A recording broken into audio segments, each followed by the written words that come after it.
চট্টগ্রামের সূর্য সন্তান শিক্ষা উপমন্ত্রী ব্যারিস্টার মহিবুল হাসান চৌধুরী নওফেল গুরুত্ব দিলেন শিক্ষার্থীদের জন্য মুক্তিযুদ্ধের চেতনাকে।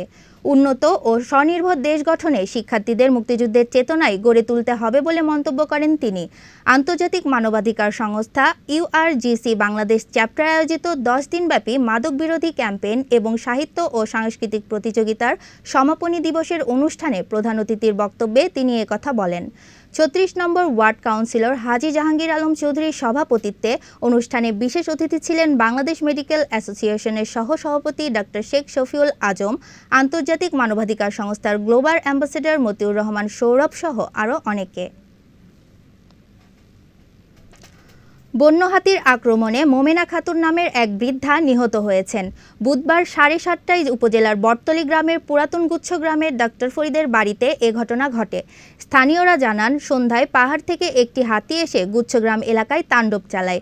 এই সময় হাতির পায়ের তলায় পিষ্ট হয়ে ঘটনাস্থলেই তার মৃত্যু হয়।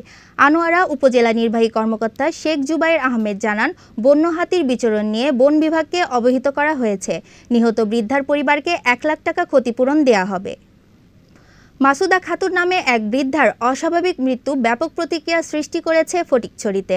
বুধবার ফটিকছড়ি পৌরসভার ১ নম্বর ওয়ার্ড মমতাজ বিল্ডিংয়ে এ ঘটনা ঘটে। তিনি হাটহাজারী থানার ইছাপুর গ্রামের